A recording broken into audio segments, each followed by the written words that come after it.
কি গো গিন্নি, এটা কিসের ফর্দ? কোনো অনুষ্ঠান হবে নাকি? বিয়ে হবে গো। বিয়ে? কার বিয়ে? ভগবান শিবের সাথে দেবী পার্বতীর বিয়ে। সামনে শিবরাত্রি, মনে নেই? হ্যাঁ, তা মনে আছে, কিন্তু এই ফর্দটা কি জন্য গিন্নি? আমি শিবরাত্রির দিন বিকেলে বাবার মাথায় দুধ ঢালতে যাব, তাই তোমাকে আগে থেকে লিখে দিলাম কি কি লাগবে। সব আগে আগে নিয়ে আসবে। হ্যাঁ, দেখি কি লেখা আছে।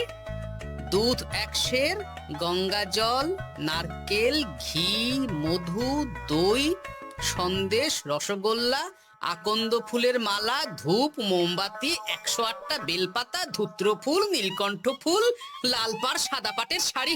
ওরে বাবা, এত কিছু! হুম, এখন ওরে বাবারে মারে কিছু চলবে না, চলবে না। আর আগে থেকে লিখে দিয়েছি, আমি কোনো বায়না শুনবো না। হ্যাঁ, যদি না নিয়ে আসো তাহলে কিন্তু চলে যাব। হ্যাঁ, বলি, শিবরাত্রির দিন তো মেয়েরা বাবার মাথায় দুধ জল ঢালে বাবার মতন স্বামীর কামনায়। তা আমি তোমার স্বামী তো উপস্থিত, তাই এত কিছু। তোমার মঙ্গল কামনায় গো। তুমি আর বাড়তি কথা বলবে না, যা বলেছি সেদিন নিয়ে আসবে। হ্যাঁ, বেশ বেশ, ঠিক আছে বাবা, ঠিক আছে। তাহলে আমি এখনই যাই, সব দোকানে দোকানে বায়না করে আসি। সেদিন তো এইসব জিনিসের চাহিদা তুঙ্গে থাকে। হ্যাঁ, তা যাও, সেটাই বুদ্ধিমানের কাজ হবে। হ্যাঁ,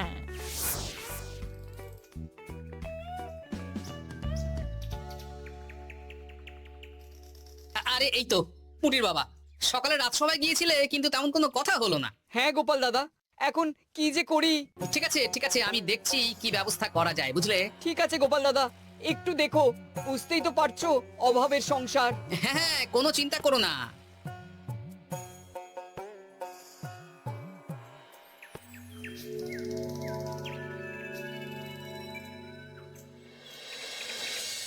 আচ্ছা, আজ তাহলে শিবরাত্রির আয়োজন নিয়ে আলোচনা হোক। মহারাজ, এসব নিয়ে আপনি চিন্তা করবেন কেন?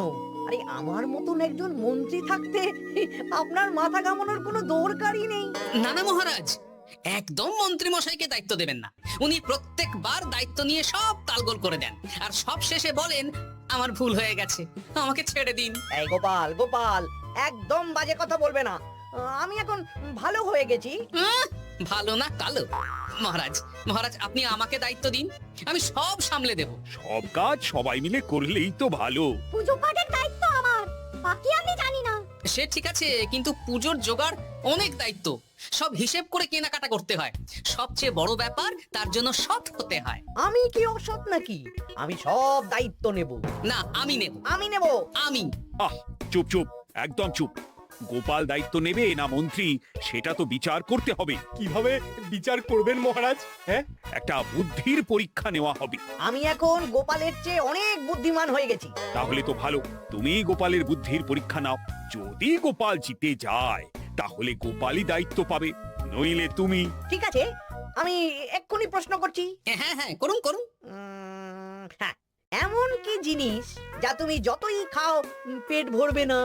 বাবা, মন্ত্রী কি প্রশ্ন করলে! গোপাল, বলো বলো বলো। এবার জমবে মজা। বেশ, তাহলে বলি। হ্যাঁ, বলো বলো। উত্তর হলো বাতাস। যতই খাও পেট ভরে না। গোপালের কি বুদ্ধি! ও মন্ত্রী মশাই, এই গোপাল তো প্রথম দানেই বাজিমাত করে দিল। হ্যাঁ, প্রথমটা তো সহজ ছিল। ঠিক আছে, এতই যদি বুদ্ধিমান হও তাহলে আরেকটা পরীক্ষা দাও। হ্যাঁ মন্ত্রী, বলো। এবার আপনারা একটু অপেক্ষা করুন, আমি আসছি।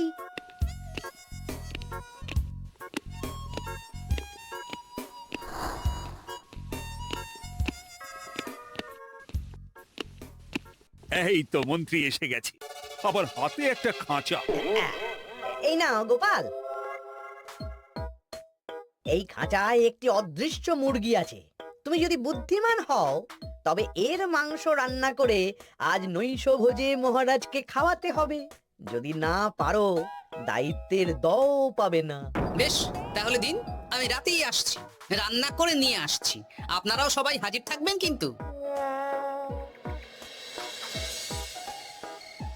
এই সেরেছে, গোপাল যে এখনো এলো না। গোপাল নির্ঘাত ফেসেছে। এই তো চলে এসেছি। এ কি গোপাল, তুমি তো খালি হাতে। মাংসের ঝোল রেঁধেও এনেছি। কই গোপাল, অদৃশ্য মুরগির ঝোল কোথায়?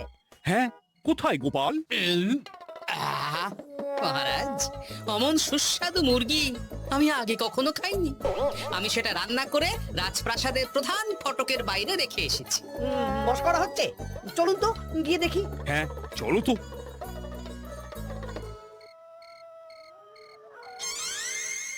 এ কি, এখানে তো কিছুই নেই, আমি তো দেখতে পাচ্ছি না। আমরা তো কেউ কিছু দেখতেই পাচ্ছি না। কোথায় কোথায় মাংসের ঝোল? আরে মন্ত্রী মশাই, অদৃশ্য মুরগি রান্না করলে ঝোলটাও তো অদৃশ্যই হবে। আপনি দেখতে পাচ্ছেন না, মানে আপনার মনে পাপ আছে, নইলে আপনার চোখের সমস্যা।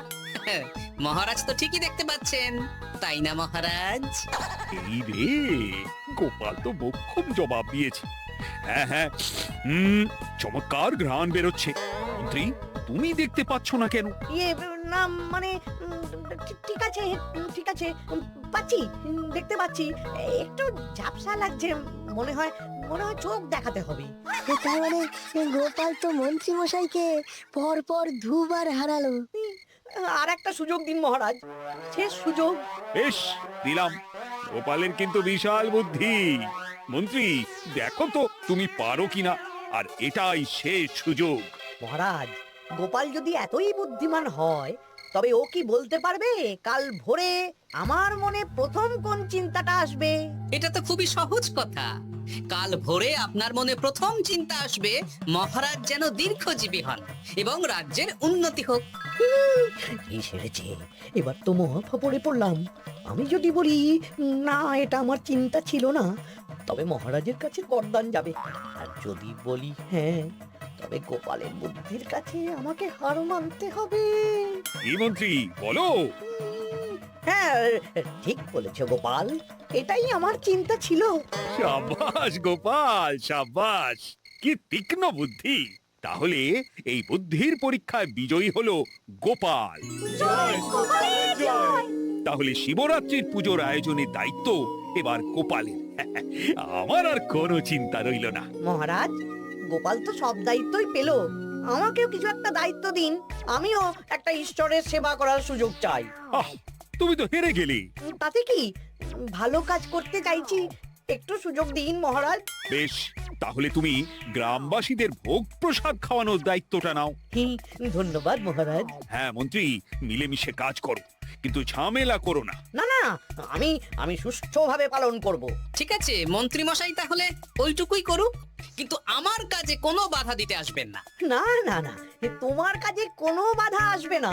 আমি ভোগ প্রসাদ বিতরণ, খাওয়া দাওয়া, এই সব ব্যাপারটা দেখব।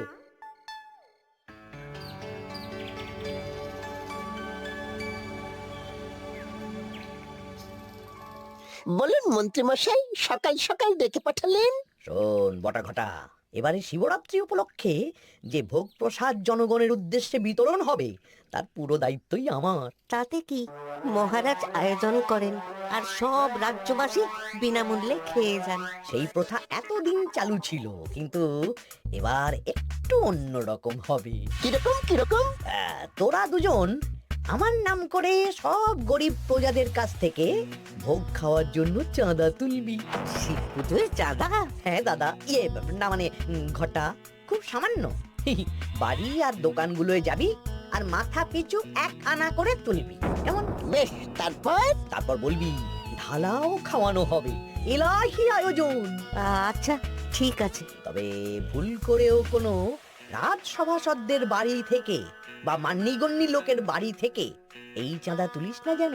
না না, বুঝতে পেরেছি, তুলবো না। হ্যাঁ, বলবি সারা রাত পুজো হবে, পরের দিন সকালে হবে প্রসাদ বিতরণ, কেমন?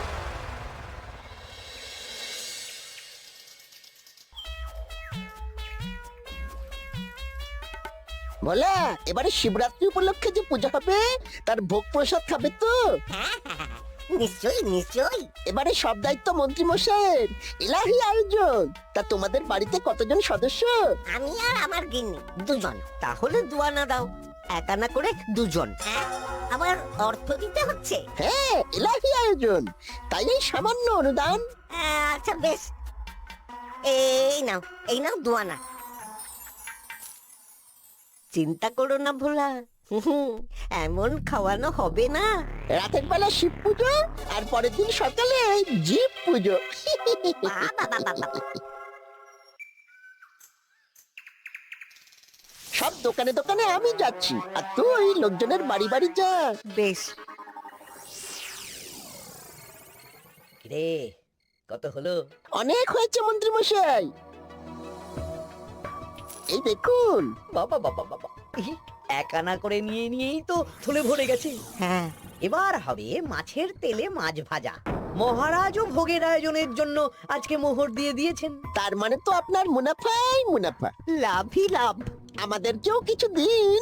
দেব দেব, এখনো কাজ বাকি আছে।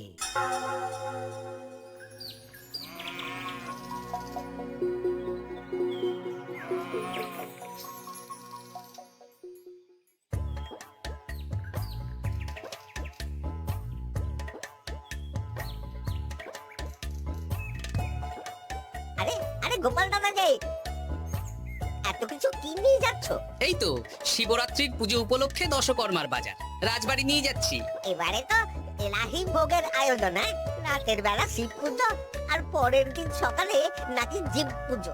মন্ত্রী মশাই দায়িত্ব নিয়ে খাওয়াচ্ছেন। না না, খাওয়ার আয়োজন তো এমন কিছু নয়। আমি যতদূর জানি ওই খিচুড়ি, আলুর দম, ছেঁচড়া, পায়েস, চাটনি আর একটা করে মিষ্টি।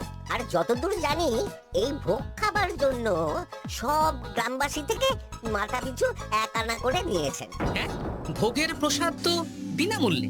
মন্ত্রীমশাই 1 আনা করে মাথা পিছু নিয়েছেন? হ্যাঁ গো, এরকম তো কথা ছিল না। আচ্ছা আচ্ছা, আমি দেখছি কি করা যায়। দেখছি আমি দেখছি।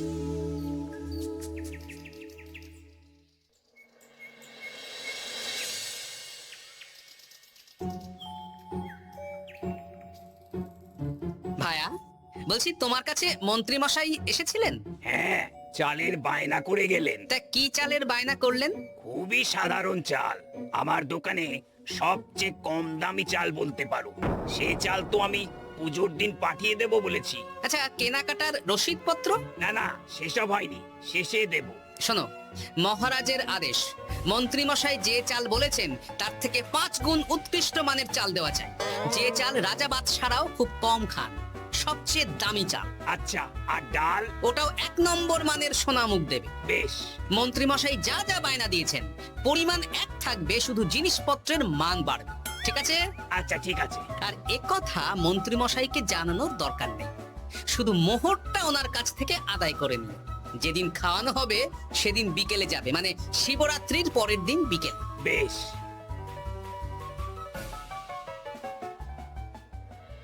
নাও ধরো গিন্নি, যা যা বলেছিলে সব কিনে এনেছি। এবার আমি মন্দিরে গেলাম, কেমন? ঠিক আছে গো, তুমি কি ভালো। হ্যাঁ, দীক্ষেতা। চললাম এখন ভিড় সামলাতে।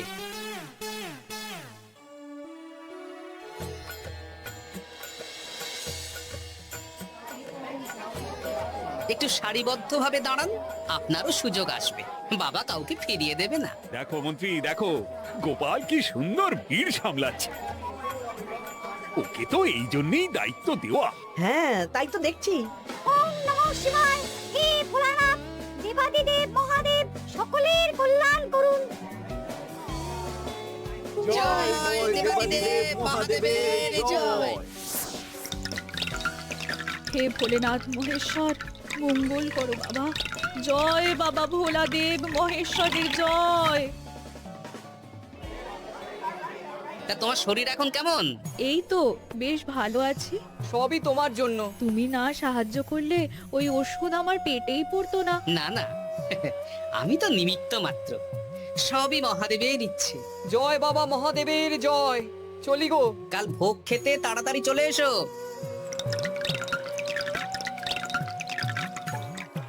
জয় দেবাদিদেব মহাদেবের জয়।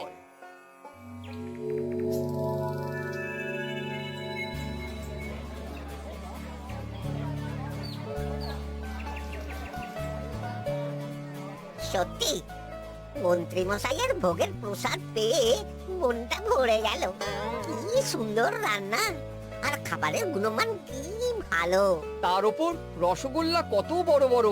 এত বড় রসগোল্লা খাওয়া তো দূর, বাবার জন্মে চোখেও দেখিনি।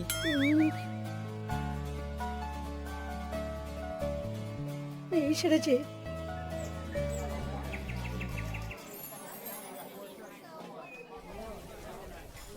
এই যে পাচক ঠাকুর শোনো। বলুন মন্ত্রী মশাই, আজ আমি খুব খুশি। কেন? আপনি মহান। কেন?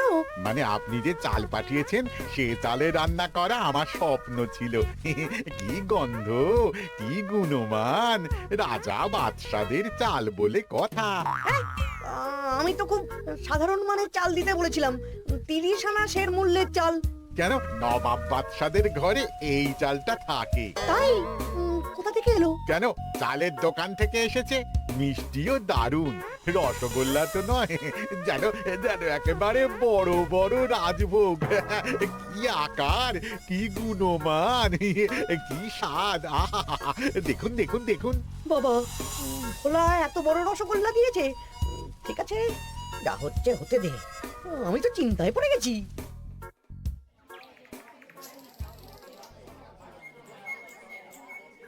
মন্ত্রী, তুমি কি করেছো? তোমার নামে তো সবাই সুখ্যাতি করছে। না না, এই আর কি। আমি যা অর্থ দিয়েছি এই আয়োজনের জন্য তো তার চেয়ে 5 গুণ বেশি মোহর লাগবে, কিন্তু তুমি কি করে করলে? মন্ত্রীমশাই সত্যিই ভালো হয়ে গেছেন। দেখো গোপাল, দেখো মন্ত্রী সত্যি বদলে গেছেন। সবই তো জনগণের সেবার জন্য। কে জানে বাবা, কি গড়বড় হয়ে গেল।